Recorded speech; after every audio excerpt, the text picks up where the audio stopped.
Assalamualaikum warahmatullahi wabarakatuh.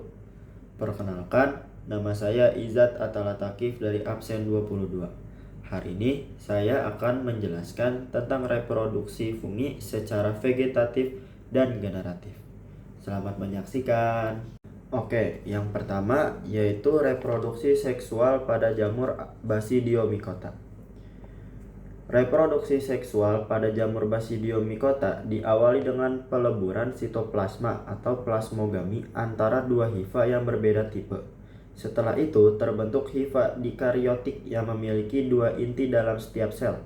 Hifa dikariotik kemudian tumbuh dan membentuk tubuh buah yang disebut basidiokarp. Pada struktur khusus yang disebut basidium terjadi peleburan inti kariogami sehingga terbentuk inti diploid. Inti diploid itu kemudian mengalami meiosis dan menghasilkan 4 basidiospora. Basidiospora yang telah matang akan dilepas ke lingkungan dan jika kondisi sesuai atau tepat akan berkecambah menjadi hifa baru dan berkembang menjadi jamur Basidiomycota. Selanjutnya adalah reproduksi aseksual atau vegetatif pada jamur Basidiomycota. Reproduksi aseksual pada jamur Basidiomycota umumnya terjadi melalui fragmentasi hifa, yaitu hifa yang terputus dari tubuh induknya. Nah, hifa yang terputus dari tubuh induknya akan tumbuh dan berkembang menjadi individu baru. Selain itu, beberapa jenis Basidiomycota juga dapat berkembang biak dengan membentuk conidia, yaitu spora aseksual yang dapat tersebar ke lingkungan. Jika conidia atau fragmen hifa jatuh pada tempat yang sesuai, keduanya akan tumbuh menjadi hifa baru dan berkembang menjadi jamur dewasa. Selanjutnya adalah reproduksi jamur pada jamur Deuteromycota. Nah, untuk jamur Deuteromycota ini adalah jamur yang termasuk jamur infekti atau jamur yang tidak sempurna. Nah, jamur infekti ini adalah jamur yang hanya diketahui berkembang biakannya secara aseksual atau seksualnya itu nggak ada atau belum pernah ditemukan. Selanjutnya adalah reproduksi aseksual atau vegetatif pada jamur Deuteromycota. Ini gambar yang sudah saya buat. Reproduksi aseksual atau vegetatif pada jamur Deuteromycota terjadi dengan membentuk conidia, yaitu spora aseksual yang terbentuk di ujung hifa khusus yang disebut conidiafor. Conidia yang telah matang akan lepas dan menyebar ke lingkungan. Jika jatuh pada tempat yang sesuai, conidia akan berkecambah dan menjadi hifa baru dan berkembang menjadi individu jamur yang baru. Nah, untuk selanjutnya yaitu reproduksi seksual pada jamur Ascomycota. Nah, reproduksi seksual atau generatif pada jamur Ascomycota dimulai ketika hifa jantan dan hifa betina bertemu lalu mengalami proses yang bernama plasmogami atau peleburan sitoplasma. Setelah itu terbentuk hifa dikariotik yang memiliki dua inti dalam satu sel. Pada struktur yang disebut askus, kedua inti mengalami kariogami, peleburan inti, sehingga terbentuk inti diploid.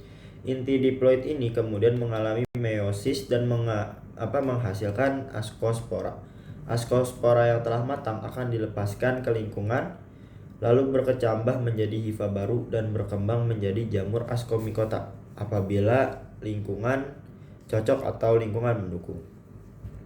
Selanjutnya adalah reproduksi aseksual atau vegetatif pada jamur Ascomycota. Reproduksi aseksual pada jamur Ascomycota umumnya terjadi dengan membentuk conidia, yaitu spora aseksual yang terbentuk di ujung hifa khusus yang disebut conidiofor. Conidia yang telah matang akan lepas dan menyebar ke lingkungan melalui angin, air, atau perantara lainnya. Jika jatuh pada tempat yang sesuai dan mendukung, conidia akan bercambah dan menjadi hifa baru. dan berkembang menjadi jamur Ascomycota. Pada beberapa jenis, reproduksi aseksual juga dapat terjadi melalui pertunasan atau fragmentasi hifa. Selanjutnya atau yang terakhir yaitu reproduksi jamur Zygomicota. Nah, di sini saya menggambar dua, yaitu seksual dan seksual.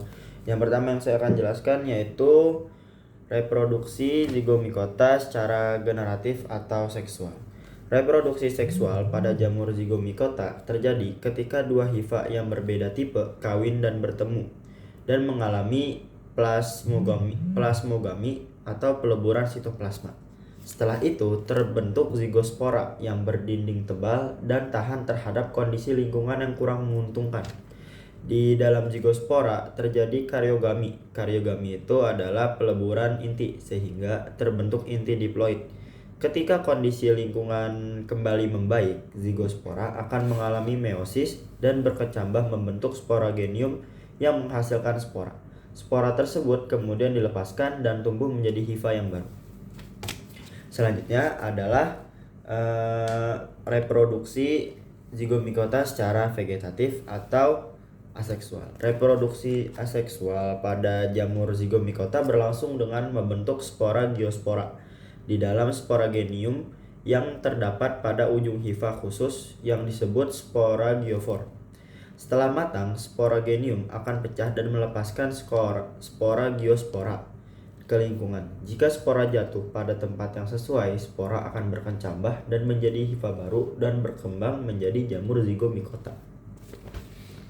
Sekian yang dapat saya sampaikan. Terima kasih telah menyaksikan. Mohon maaf bila terdapat banyak kesalahan karena yang salah datangnya dari saya, yang benar datangnya dari Allah. Billahi taufiq wal hidayah. Wassalamualaikum warahmatullahi wabarakatuh.